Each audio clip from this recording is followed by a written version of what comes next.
Hey everyone, welcome back to another episode of the Baseline Podcast. I'm Ben, that's Josh, and we are here alive and well. I am sunburnt as I'll get out. You can't really see on the video, but I literally have an It's hard to outline of tell, but I my, see the line. yeah, there's an outline of my glasses and That's what it and is. my hat, and I'm sure if I shaved my beard off, there would just be a white patch where my beard was. Um, but yeah, partly my voice is a little weird if you're listening because we had a game this weekend against my old club, my old team. Thought we were going to win. We ended up losing by 18.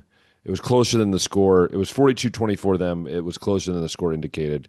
Um, a lot of chaos happened in the game, but hey, you want to face them in July when this championship. That's what I always say. So I'll take another rematch back then. But yeah, that was kind of my weekend, kind of craziness, following a lot of different things going on. But I know Josh has been busy and he's somehow here with us.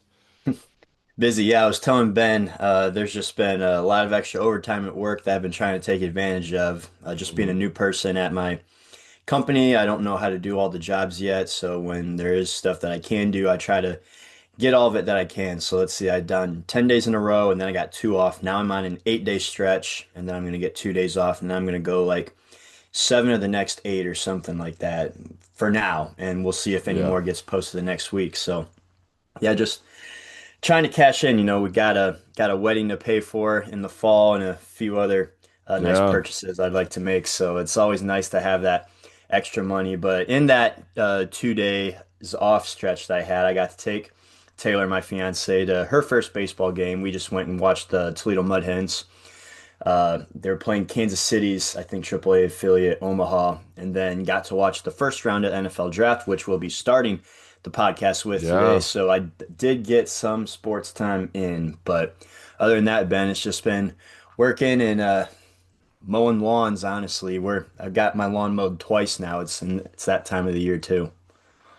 Yeah, man, I love the time of year. It's like spring's arrived. It's exciting to be, kind of in that time frame. I know it's getting closer to this summer because my classroom has turned into a sauna. So every time I walk in my classroom, it's just hot. And I'm just like, I know that June is coming when we finish school. So And is there just no air conditioning at the school, or they just got window no, I mean units? there's some air conditioning like in certain rooms, but usually it's like staff rooms. But yeah, my classroom's got I got two big windows. I open them up. I turn fans on. Kids will complain it's cold, and I'm like, I don't care. I'm sweating. We're keeping Cold. these. Oh yeah. Oh, it is hilarious. The things that I hear from 12-year-olds. It's phenomenal. That's kind of like that's where I'm at with that. But like you said about the draft was exciting. I did want to take a look before we get into it to see how many of the picks we actually had correct. I looked at mine Um, and I was talking with our friend Joe that was on the show. I got one right. The Mendoza pick was the only first round pick I got right. Joe told me he thinks he got three, maybe four. He wasn't 100% sure off the top of his head. And if you want to count the fact that the Browns did get Spencer Fano and the Chiefs got Mansour Delane, they just had that pick swap. They just got yeah. Delane at six and Fano at nine. You could give me maybe half point credit there, but Can can I just say that I got two of the first three picks correct? Can I point that out just for fun? I had which the one did love you get? pick. Did you have I had Love the at love Arizona? pick. Yes, I had the love Yeah. pick correct. Man, Um, David Bailey going second just set and Love going third just set a chain reaction off in my draft that just it never was going to I recover love how I from. put Jermon McCoy at 12, and then he ended up like not getting drafted in Yeah, the first round. more on the McCoy situation Yeah. specifically Let's see what else I later got. on my end, but yeah, Mendoza was all that I Proctor, got right. no. Jacob Rodriguez, no. One, no. Falk, he went, but not to them. Peter Woods, Casey Concepcion, no. Yeah, I got two correct. Two correct out of my 30. Yeah, I think this is the worst mock that I have done. I'm just impressed that I got the love one correct. That impressed me. I just didn't see it coming. I mean, as good of a player as Jeremiah Love is Arizona, they already got kind of a serviceable running back room now for the time being, and they had other needs that I thought. Joe had mentioned maybe a possibility of Love going three. I just Yeah. none of us really saw that happening. But it is definitely is interesting. But yes, go ahead, continue. yeah, first statement, I think, just take away from that first round, and I'm not, trying to make excuses for why my mock draft was just completely inaccurate. I think a lot of other people might have run into this too, is that this draft, at least compared to others in recent memory, seemed like the media was the most disconnected from what the NFL thought of some of these guys Yeah, than like ever before. And you can just look at like how McCoy went to the fourth round, and you can yeah, say that was injury related and not talent related, but still the media thought that the injury wasn't going to be a concern.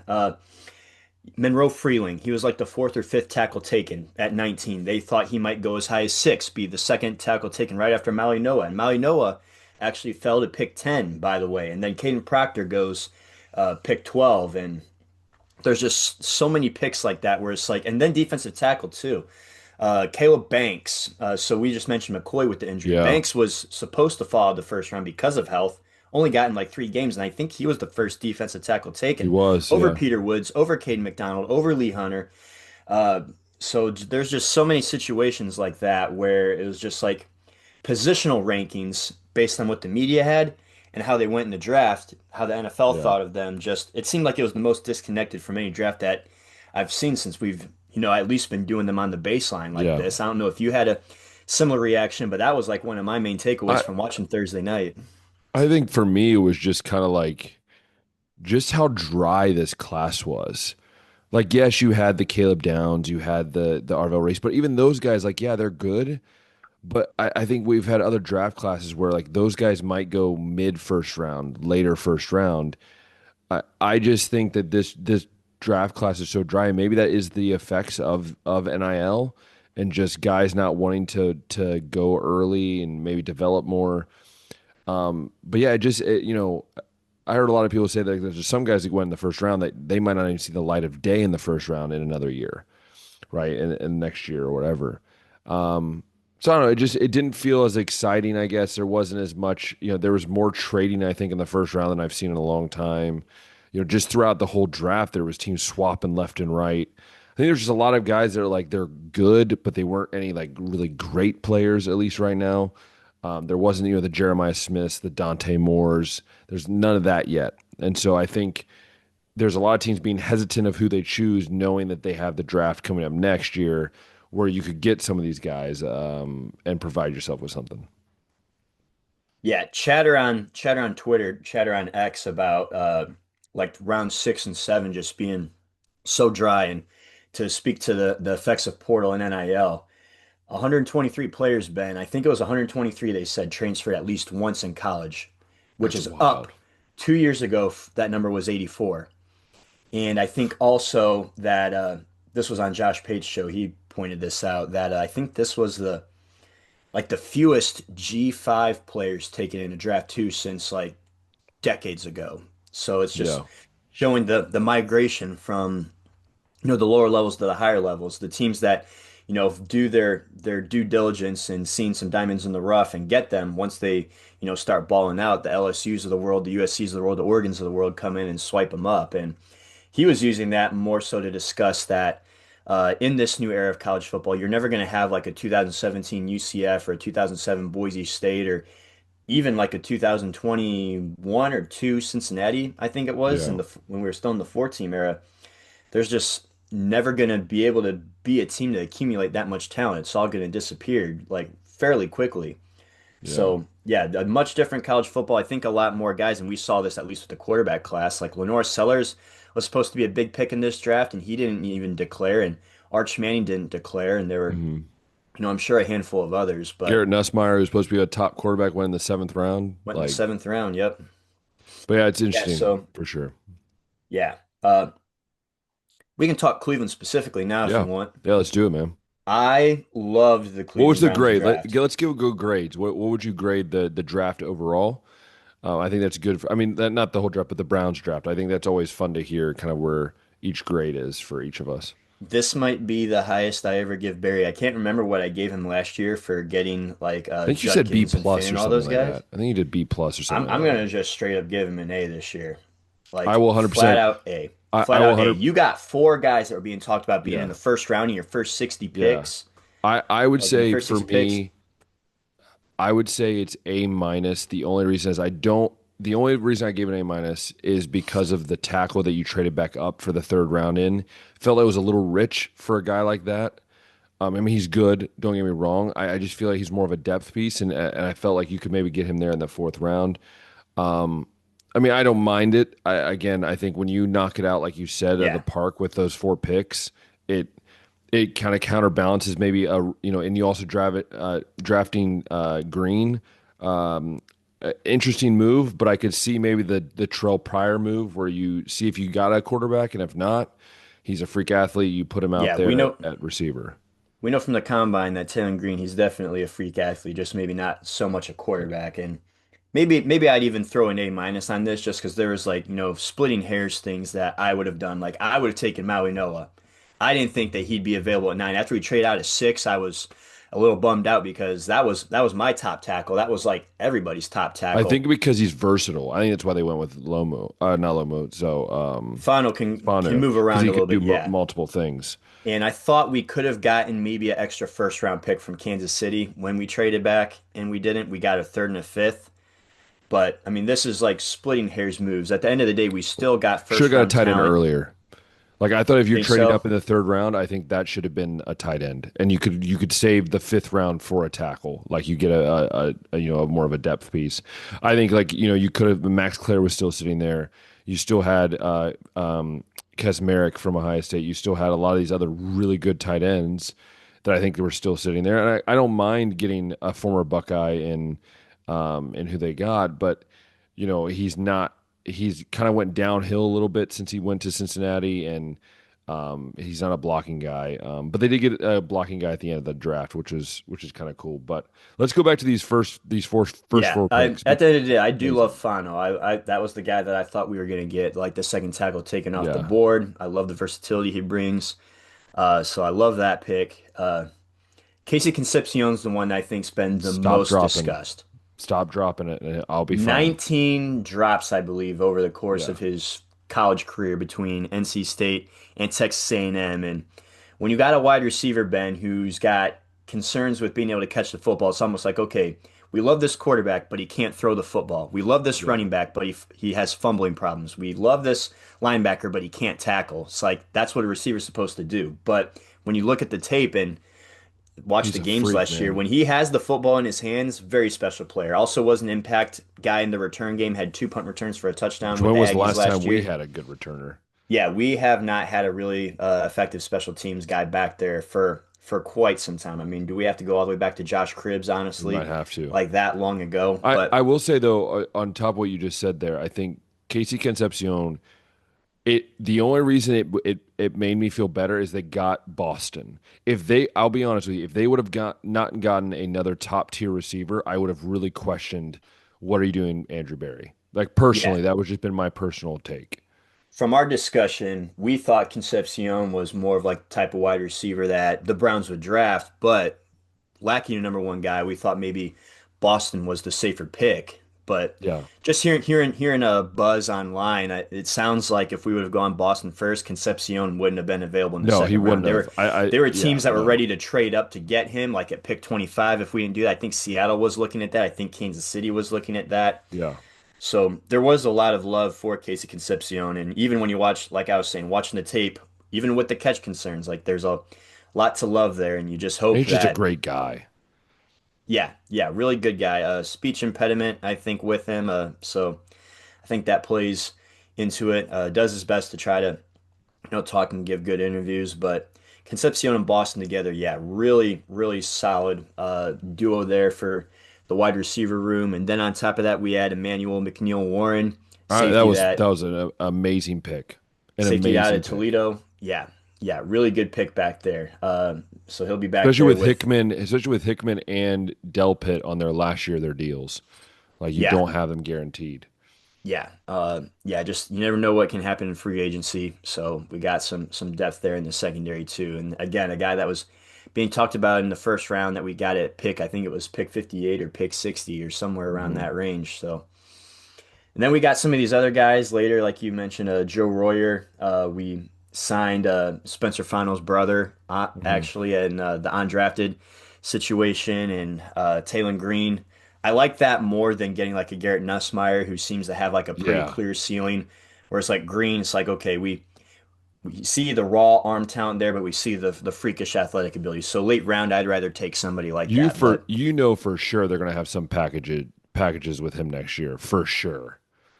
yeah, you'd think like third and short, like some RPO type stuff, or even maybe on the Oh goal yeah, line. But those absolutely. also kind of take like high IQ decisions when to hold onto the football and when to hand it off and when to pitch it. So Yeah.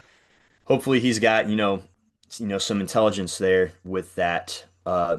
But yeah, there could be some fun with that. But like I said, I w- A minus I give Andrew Berry for this draft, and I maybe all this time, Ben, he just needs some mm, first round picks to work with because I ever since I he's think gotten them so. since this Deshaun Watson trade, he's been killing it. You know, the one guy there's two picks that I thought were very interesting the Browns did. I think the one at the very end of the draft, Carson Ryan. This guy's interesting. One, because he was like a fifth round grade, even high, like low fourth round or like high fourth round. So low, yeah, low at the end of the fourth round. He's interesting because he can play that like H back, fullback type position as well as a tight end, which makes it interesting that they signed a tight end in the offseason, which he's probably going to end up getting cut. They just signed a fullback, which is also interesting. Um, Justin Jefferson, no, not the one you're thinking of. They went two Alabama guys. Parker Brailsford, I don't know why we got another center because we already have like two centers, maybe even three centers on the roster. The Justin Jefferson, I get that because the linebackers have been the one thing what we've been struggling with depth. So I did like that pick as well. But like, yeah, I would say for sure the first four picks were like A plus plus plus. The next four and five, I was the next six. I was just kind of like, they were fine. Taylor Green will be good if they either develop into a really good quarterback or they find a way to use him, and he's willing to switch, kind of like Terrell Pryor did, and turn into a beast of a receiver at 6'6" and 240 pounds. I don't think that they're going to roster four quarterbacks. So Taylor Green's either going to be a non-quarterback on this roster. Dylan I think Gabriel's they're getting going to traded. Dylan trade or Gabriel's getting cut Dylan traded. Gabriel. Yeah, I Yeah, think that's going to be the odd man out there. Uh, Outside of Cleveland, I mean, yeah, I think we're giving him an A. We're calling him a winner in this draft. Who else did you think had a really good draft? Because I thought the Jets, they ended up having three first round picks. They traded in again and got Omar Cooper Jr. to go with, was it Kenyon Sadiq and David Bailey? I thought they crushed that. I thought the yeah. Giants, like we talked about them having two top 10 picks. They just let Arvel Reese, who we thought was going second, fall to them at five. Francis Mauigoa, who I thought was going in the top five, fall to them at 10. And Yeah. they just let those guys come in. I thought that they crushed that. Um, Oh, I got one. I got one that's going to be annoyingly obvious, and especially mainly because I work with coworkers that love this team. But the Eagles, man. Dude, the Eagles got Makai Lemon at 20. First off, because the Rams were stupid, and we'll get into that, I'm sure, in a second. oh yeah, that was Yeah, gonna be my one glaring yes. loser. So Eagles get Makai Lemon the first pick. And then the 54th pick, by the way. So this is like near the middle of the second round. They get Eli Stowers, who runs like a 4.6 as a tight end. Then you get the giant of a man in Markel Bell from Miami. You get Cole Payton, who I think is going to be a weapon because I don't know if he'll play quarterback. I don't know. He's a really good runner. He's kind of like a Tim Tebow type. They also get Cole Wazinski from Texas Tech, and they get the Nigerian like stud in Yar Never played Bernard. football in his life. Yeah, just an absolute freak of a nature. So that was definitely a winner for me. I would say the Browns as well, just because I think, of course, they did. The other one, and like I didn't think I would ever say this in my life, but the Cowboys actually drafted pretty decent. The Cowboys get Caleb Downs at 11, which, by the way, can we just talk about the fact that Caleb Downs dropped all the way to 11 and no one did, like the Giants? I'm sorry, you did. How in the world you went from Arvell Reese? Okay, fine. Like I don't know. Caleb Downs should have been earlier, but they get Makai Lawrence, which was a reach. I think Malachi Lawrence was a reach, but A they little follow that bit. up with getting Overton in the fourth round. They get Anthony Smith, who I think is really underrated. Drew Shelton is a really good tackle, I think, in the fourth round. So a lot of guys there. And then the final winner I have, and it's one that I think the Jets will be that for me. I think the only reason is because you got two freaks of receivers in Sadiq and Omar Cooper. David Bailey, I would have went with Arvell Reese personally, but they got Yeah. David Bailey. The production's there. D'Angelo Pond's a guy who's give a high state fits. I think that's a great pickup for them there at corner. And then even getting Cade Klubnik, I think it gives you depth as a quarterback, and maybe he shows you something. I don't know. Um, yeah, so those are my three winners. Loser, and you already touched on it. My biggest loser was the 100%. Rams, dude. You're It's not in even win close. now mode right now. Your quarterback won an MVP last year. You were one game away from the Super Bowl, and you're already planning your next quarterback 3 or 4 years out, getting Ty Simpson in the first round. And when we Yeah, initially were doing these mocks and they had the 29th pick, I threw it out there as like, maybe they could do that because the Rams can afford to, take their next yeah. guy and not start him right away. But that was pick 29. This is pick 13 that With they Makai got. Lemon sitting there. Yeah, so it's like now that you got pick 13, you gotta like move up, like you got to get somebody that can help your Yeah. quarterback win now. And they go and get Ty Simpson. And then on top of that, in the second round, I thought they reached. I don't know how you feel about Max Clare, but I thought taking him round two was kind of crazy. It's just, He I don't probably was think, more of a third round guy, I think.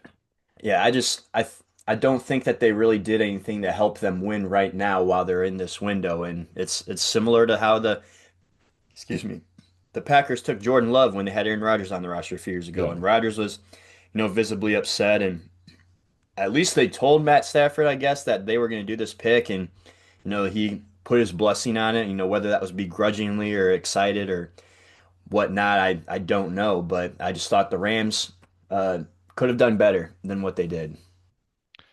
Yeah, that's an interesting one. I've tried to come up with one.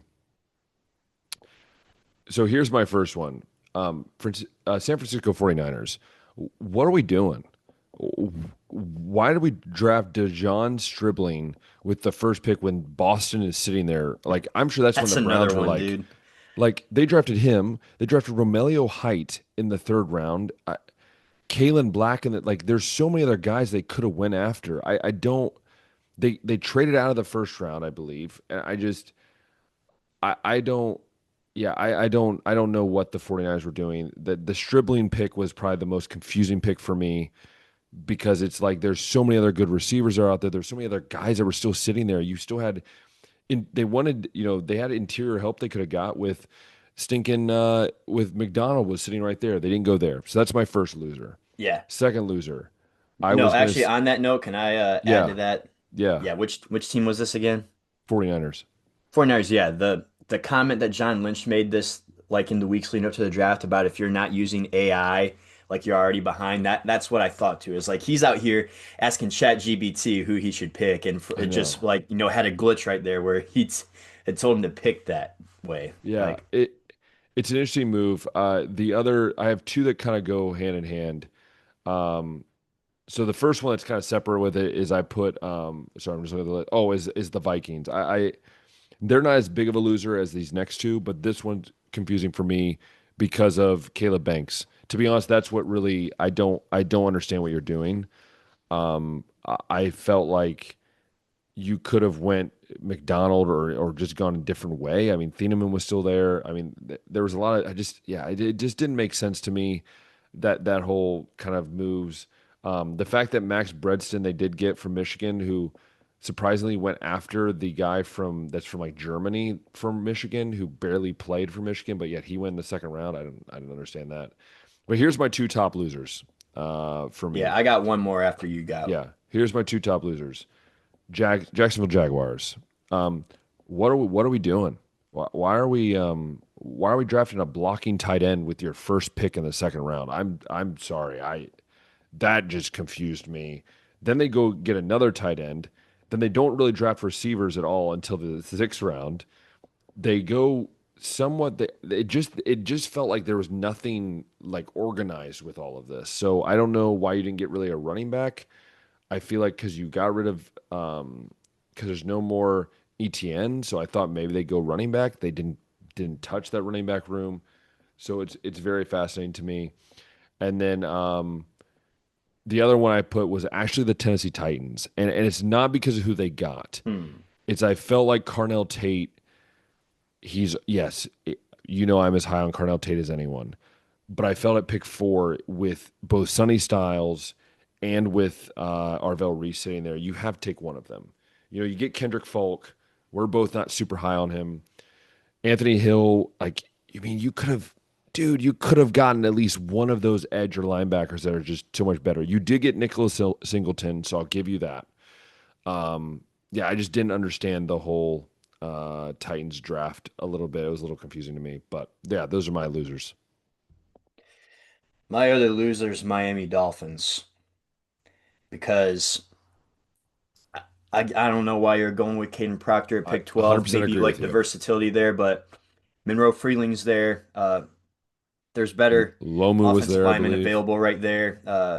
I think was Ione still available there also? I mean, I Yeah, had Proctor going before Ione in mind. That was more so like because of specific team needs. I yeah, thought needs. Detroit was needing a tackle and San Diego needed an interior. But yeah, they go with Caden Proctor when Ione's there, when Blake Miller's there, when Monroe Freeling's there. I mean, I wouldn't have taken Blake Miller that high either, but I mean, some people thought Proctor might fall out. I thought he was like a later, mid to late first round, and I mean, he went pick 11, so it's not super early, but I just thought there were better players available, for example. And then at the end, they take Chris Johnson, the corner out of San Diego State, when Yeah, Avian Terrell was available, when Jermod McCoy was available. And I mean, he went to the fourth round, so that injury must have really meant something. But Pons was available, and Colton Hood from Tennessee. I just thought there were better corners. And yeah. so we said that Miami was a team where it's like they could literally take any player and it would fit a team need because this team has nothing on it right now. But the way that they went is just they decided to go with like the third best guy at each position available to them or Yeah. something like that. So Miami a loser for me, and with the way that they handled that first round. I guess we'll just wrap up the draft discussion with this, Ben. Any players that you were surprised with how far they fell? I know we already touched on McCoy going round 4. I thought Kane McDonald definitely should have gone round 1 Oh, for ahead of sure. some of those defensive tackles. But was there anybody else that you were just like, I can't believe he Um, fell to that round or that pick? I'm not surprised with Ruben Bain. Like that doesn't surprise me. We knew with the off-field stuff that probably was going to happen. The off-field stuff, the short arms, yeah. Can I just say that someone that I thought went too high instead? Because Yeah, this is go the for one it. that Jadarian Price, Hmm. dude, in the first round, I that shocked me. And I have a friend at school that he's a huge Seahawk fan, and he was just like, I don't know what we're doing in that with that pick. That one really surprised me. And then I would say, I guess, a guy that I don't know if it surprised me. I guess because of all the hype that was entering this year and the previous years. I mean, two guys really. One would have been Nussmeier, like going in the seventh round. I don't think anybody would have saw that coming a year ago. And I guess the other one would have been the other one would have been Carson Beck going in the third round. I don't know if I see that talent of a third round quarterback. I don't. I would take Kate Klubnik, I think, over Carson Beck. Um, that one really fascinated me. And then Harold Perkins Jr., who I think many people for a while thought That's was a going to be guy really, that 2 years yeah, ago everyone would have thought was going yeah. round And one. now he ended up going the sixth round to the Falcons, and so those are the three guys that really just stuck out to me.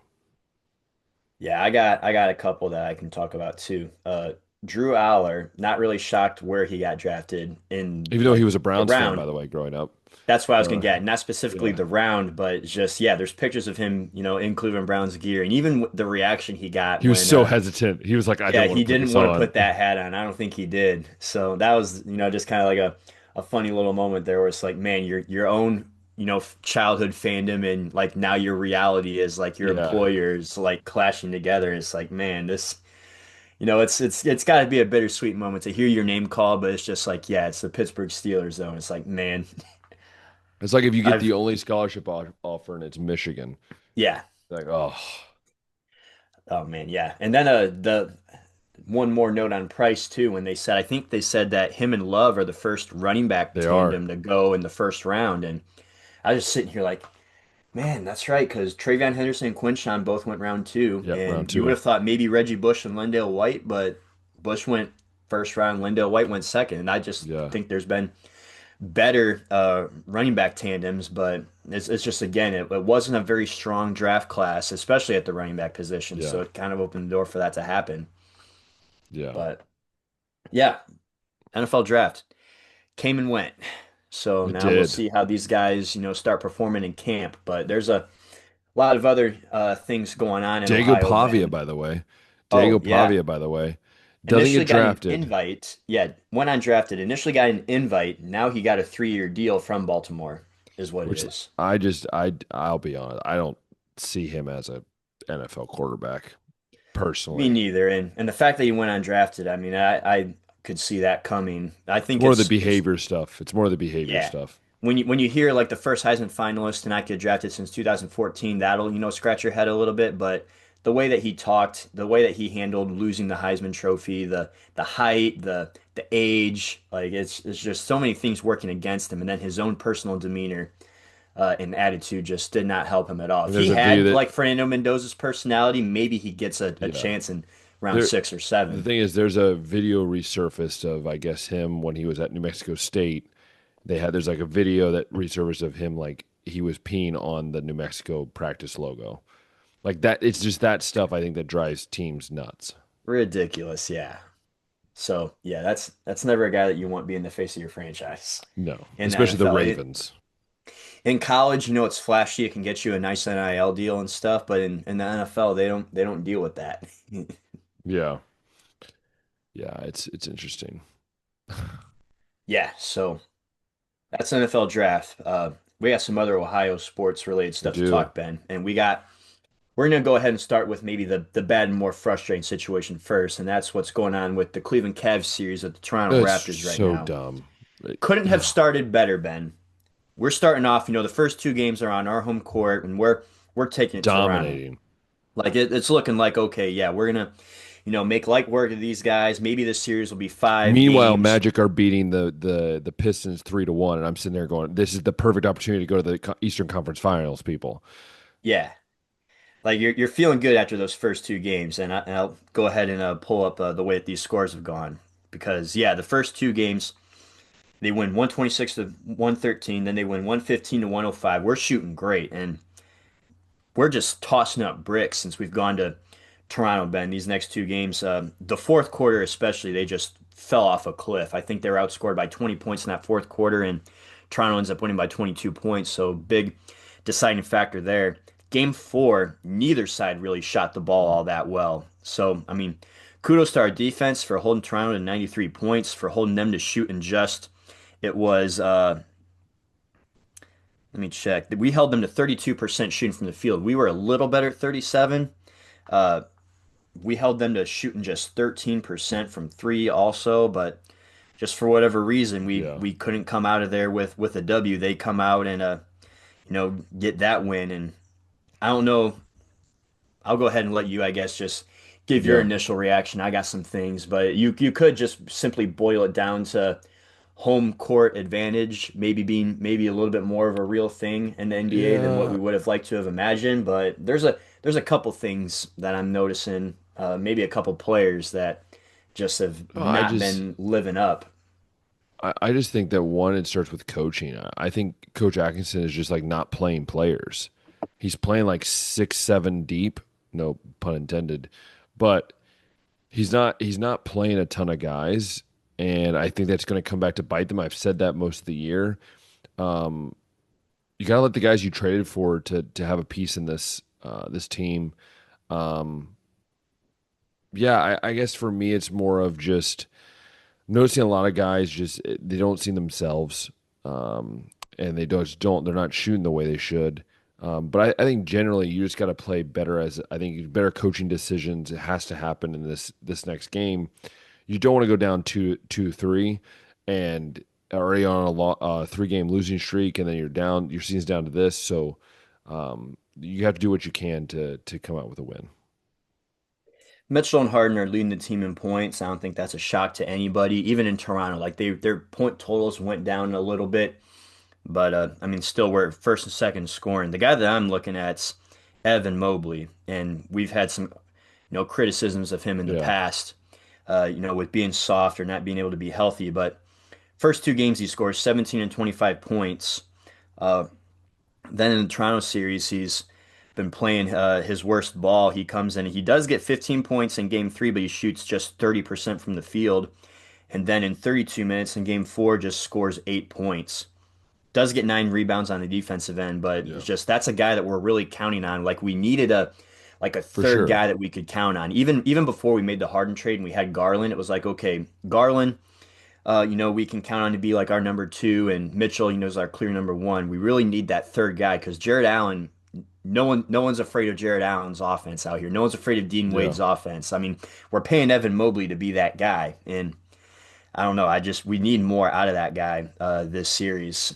I mean, it was there in the first games against in when we were in Cleveland, but Toronto, yeah, he's not been there. Yeah, I think it's going to be, again, I think it goes to coaching as well. But I do believe they're going to get this thing turned around hopefully soon. Yeah. Right now we're recording this on Tuesday. Game three is back in Cleveland on Wednesday. Uh, how do you, I guess, right now foresee this I series don't, going? Do you think that this is still something that uh, Cleveland, will take care of business of, or have you just lost I, all faith? I think they should take care of this. This shouldn't be a problem. But I'll be honest with you, I don't think they win this series. I don't. The way this series is going, and the way it always works out for the Cavs is like the other series are going the way that we would want them to go, but we're not taking care of business. Like most likely, Magic are going to win the series against Pistons. You have the 8 seed sitting there, your perfect opportunity, and the Cavs are going to blow it. And I can't get by the fact that it just seems like we're repeating this over and over again every year. So yeah, I think we're going to end up losing this series. It's going to be That's just my so take. frustrating. Yeah, because exactly like you said, I mean, it's not often that the eight is going to beat the one, and that's what Exactly. Orlando is doing right now with Detroit. And before everything started, I figured that even still, Cleveland, they were going to win first round. They were going to Mhm. lose that semis. That's like just that hump that we haven't Yeah, been able to get over. But then when you see it's Orlando, you're like, oh my gosh, we could, we finally, should have a chance. because we could have a chance at, getting to the Eastern Conference Finals. And I think they're still going to go ahead and do it here with Toronto. But I mean, even getting to that series with the Magic, I don't know. I guess I don't have even confidence with them beating No, I don't either. Magic right now. I don't know if even that opponent is going to be one that we take on. But for now, I Yeah, think with Toronto, I think they'll go ahead and be able to pull it away. Like the fact that we got home court advantage in this series will be the yeah, deciding factor there. But I don't know, just gotta see, I guess, more consistency from Evan Mobley for me to be like totally on board with, yeah, this Cavs team could do something. yeah, for sure. I 100% agree. We'll end the show today on a high note because I know there's things with both of our baseball teams to be excited about right now. I've been Hmm. seeing some interesting stats from the Reds, and they continue to be, I think, the one of the worst hitting, if not the worst hitting team in baseball, Ben. But they do not care about that at all because the pitching has been dominant, even without Hunter Green, even without Nick Lodolo. And as it Hmm. stands right now, they are 18 and 10 with a run differential, Yep, positive one yep, in first place in a very competitive National League Central where every of team is course. above 500. That's the Cincinnati Reds, and the very little offense they are getting has been coming from Sal Stewart and Ellie De La Cruz, who I think are tied for second the last I checked. Maybe it's third now in the National League with 9 home runs apiece. But I'll turn it over to you to talk more about that since it's your team. I know that it's exciting times right now for the Reds. It's maybe not going the way that you would have thought. You would have thought maybe the offense would be having a little bit more pop to it when you make a signing like, getting Suarez over there, and then the potential that Sal Stewart did bring in Hmm. the pitching staff was going to be what carries this team, and it still is to an extent. It's just not at full strength. Yeah, you were talking about the worst hitting team. Literally are the worst hitting team in baseball. They are hitting 213 this year. Their 307 on base percentage is third worst in the majors. Their 377 slugging is tied for, I think, like seventh worst, and their OPS is one of the worst. So yes, they are struggling when it comes to hitting the ball, and their pitching staff. I mean, for the most part, it's doing really well. I mean, they have the sixth best overall ERA, but they have I believe, the number one bullpen overall ERA still. So even though they've had a couple struggle moments, but um, yeah, I just the Reds are so interesting to me because you look at the stats, right? Specifically in the Reds. Um, if you look at the National League leaders are home runs. Obviously, James Woods leading the National League, but you have Sal Stewart and Ellie De La Cruz. Sal Stewart leads the majors in RBIs as a rookie with I 29. saw too that for guys 22 years or younger, in the first month of the season, he's set the record for the most RBIs. Yeah, Like he beat out guys like Juan Soto and Albert Pujols. And April's still not over. There's still a couple more days in this yeah. month that he can add, just a couple And they more play and there. they play the Rockies in these next couple games, so it could be a lot of Mm. extra RBIs. But his he's doing amazing. I mean, his he even has 7 stolen bases, which no one really saw coming. They didn't know that was a part of his game. Um, but yeah, I mean, I'm really loving the hitting is slowly coming on. Matt McClain is finally hitting again. Um, you're starting to see other guys step up. Will Benson is hopefully turning the corner. Reese Hines, I don't know about him. There's a lot of guys who don't really know about yet. Nathaniel Lowe's come on out of nowhere and hit 4 home runs in 6 games. Um, so they need help with Sal Stewart, and they're slowly getting it. The pitching staff's what I've just been impressed by. Um, I am always in shock when your best 2 starters are out and you're able to somehow survive. And again, even Not Abbott's only been your playing two best are out, Andrew Abbott has been has been disappointing. no, it's been terrible. And yet you have the young guys that are doing it, and you have one of the best bullpens in all of baseball, and yet your bullpen, no one throws over 100 miles an hour. Right? You're doing it the old-fashioned way, and I respect that. So for me, it's exciting. I'm very cautious because I've seen the Reds do this before. They get a nice big beginning of the year, and then they start struggling. So we'll see how this goes over the next couple weeks, and then I'll kind of have a better idea of where I believe and what we can do. Yeah, yeah, it's one of those things where it's like, man, you just hope the other bats can come around because Oh, there's 100%. guys in that lineup that could do better. And then you also just think of how much better the pitching staff's going to get And when those Suarez has guys been come back. hurt. He's on the IL, so you don't even had your big bat yet either, really. Mm. Yeah, offense definitely has to be better. The good news is they have scored more runs than the New York Mets, who have Oh, 92 they're so runs, and that's dead atrocious. last. They've still been finding a way to score a little bit more than them. But yeah, exciting things in Cincinnati. Some exciting things in Cleveland. It's a little bit of a mixed bag right now, but most recently, last night, they made the announcement that Travis Bazzana, the number one overall pick of the 2024 draft, got the call up. He will be in the lineup tonight, making his MLB debut against the Hmm. Tampa Bay Rays, Ben. And this is a move that I believe is merit-based. I know some people will be saying it's service time manipulation, but although the timing does mean that he will not accrue a year of service time this year, so that won't work against Cleveland. Uh, he definitely needed some extra time. Like you could see in Oh, for spring sure. training and at the start of AAA, it just he was not seeing the ball all that great. But right now, as it stands, he is hitting 287, 2 home runs. I believe he leads the International League in doubles with 11 Yeah, right now. He's got yeah. 8 steals, 10 runs driven in, and his OPS is 933. So he's finally producing. I think he's finally, ready to take that next step. And I think Cleveland Mm. fans are also getting a little tired of Juan Brito's defense in that infield. So he got, the send back down, and Bazzano will be getting the call up, which they could definitely use because this offense has just been, and we just talked about how bad Cincinnati's offense is. Cleveland's is not as bad, but it's pretty bad. And there's a couple things that I wanted to point out today when I was doing some digging. Stephen Kwan, probably the most disappointing player in this offense. Yeah, This goes back to June of 2025 last year. I believe his OPS is like 595 I saw.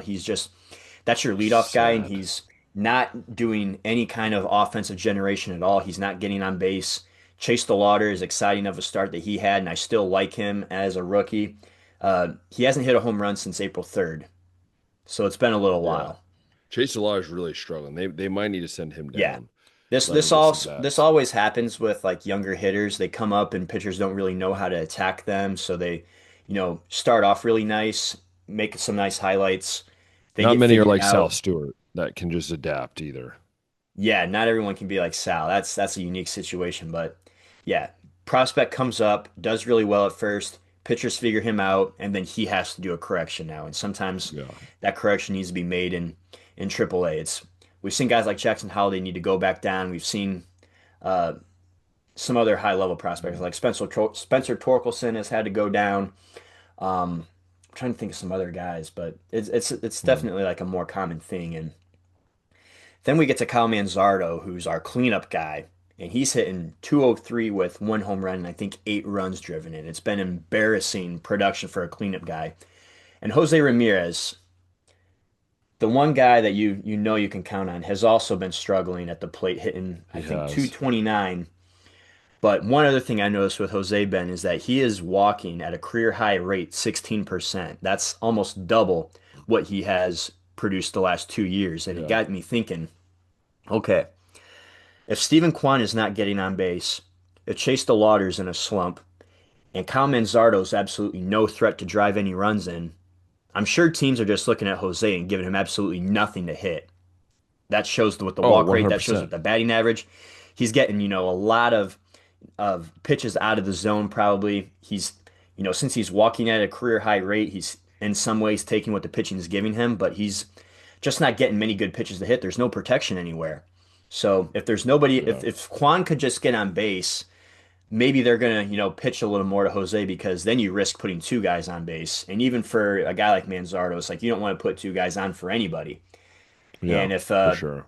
and if there's no one after Jose that's a threat to, drive him in, it's like we can get away with this. We'll try to just pitch around him. And I think that's what's going on right now. Maybe Bazzana can help with that. But besides him, Angel Martinez and Daniel Schneemann have been some exciting, I guess, surprises this year. A big reason why the offense is not rock Hmm. bottom anymore. And I think they got to figure out ways to get those guys in the lineup more. Martinez has to You be, mean I think, you don't want any more 190 hitters? I don't, Ben. And these guys also bring some utility like defense to them. So it's not even like we have, a clogged position. We can just put them anywhere we want. They can play outfield, they Yeah. can play infield. We just got to find, that way to go. Maybe Reese Hoskins needs to get more at bats at first base too, because Manzardo's struggling, dude. Uh, Along with that offense, so I'm going to tie this all together. We started off the year, everybody was saying, Cleveland's the only team that hasn't Yeah. lost a series yet, blah, blah, blah. They're the only team that's, given the Dodgers any losses this year. They're in second place now. They're 15 and 15. They've lost their last two series against it was Houston and against Toronto. And now we're against Tampa Bay, another really good team, and dropped that first game. It's not looking good. We're not No. scoring a lot of runs, but it's been a non-issue in the past because the bullpen's just taking care of business. But Yeah, it helps you not out. the Yeah. case this year, Ben. Cade Smith has struggled in the closing role.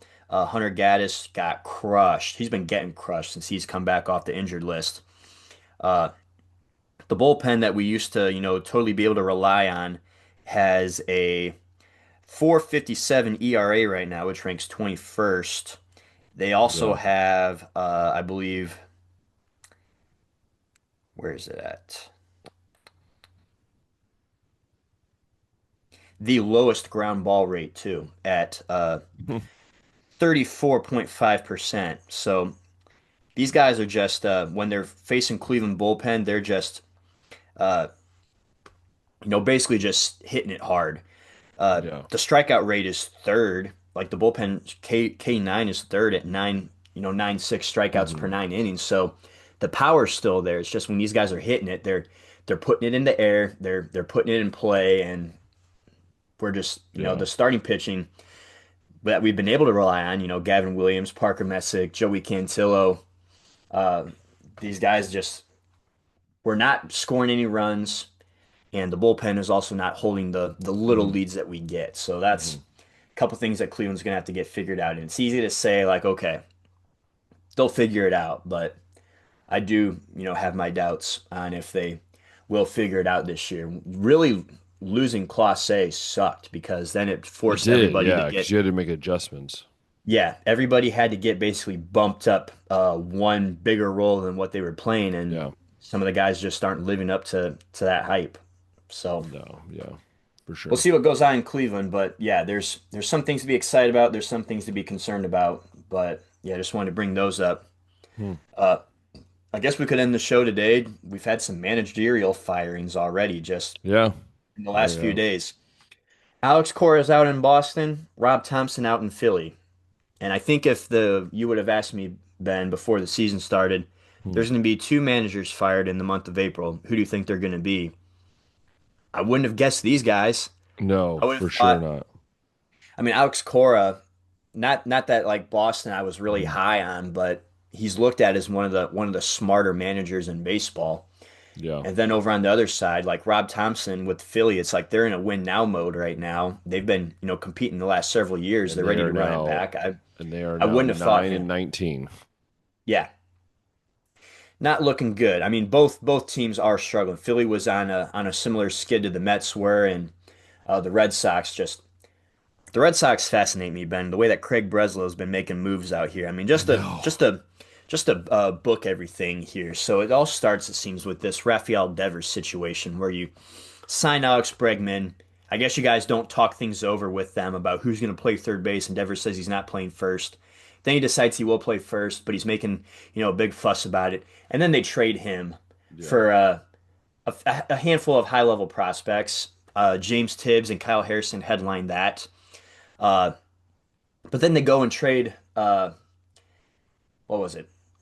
They traded Kyle Harrison, I think, for neither one of them are there now. They Tibbs went over to the Dodgers for a Yeah. rental essentially with Dustin May, and now Kyle Harrison's dominating with Milwaukee Brewers in his early career Yeah. so far. And Bregman's not even there anymore. They didn't want to pay him enough, I guess, to stay. So that guy's gone, and all those prospects are gone, and they basically just are trying to win like with a run prevention style roster that also Yeah. isn't scoring any runs themselves. It's just Yeah. fascinating what they've put together here. And I think Craig Breslow, their general manager, was trying to get out in front and say, "Well, it's not my fault. It's the coaching staff's fault."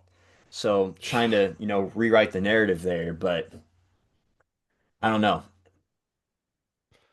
The Yeah. Boston situation is fascinating. The Philly one, it confuses me a little bit more. But I Well, did see that Dombrowski, I guess, reached out to Alex Cora about being the manager right away. which Mind you, would make sense. I mean, they Philly both needs to were in make Boston. They change. both won a World Series They're together in 10 and a half Boston. back already. Both them and the Mets are 10 and a half back. Boston's in a better place. They're only about 7 games back, but 10 and a half this early is hard to make up. It is. I think the stat escapes me, but yeah, I guess I'm surprised that those guys were the first ones to go, and Carlos Mendoza still has a job with the Mets. But Hmm. along with Alex Cora, the whole entire coaching staff, basically, except the pitching staff, is Which is very funny. gone now too. Yeah, I love when they say Jason Varitek has been reassigned within the organization. I'm like, so that means you fired him, but then you wanted him back. Is basically what you meant to say. yeah, it's like a demotion, maybe. I don't know. Exactly. But yeah, that's the baseball, that's the football, that's the basketball. There's a lot of sports going on. I'm interested. I'm curious. Down in the comments below, I want you to write two things. One, who is your winner of the NFL draft, a team, and then the second one is who is a loser when it comes to the draft, who did not get the right guys that they need or fits or whatever it might be. So put those two things. That'd be really appreciated. And if you love watching this on YouTube, click that thumbs up button, hit the subscribe button, hit the notification bell. And if you love listening to us on Apple Podcasts while you're in your car or when you're going on a run or whatever you might be doing, thank you so much for tuning in. And as always, have a great weekend. Have a great time watching sports, hanging out with friends and family. Until next time, we'll see ya.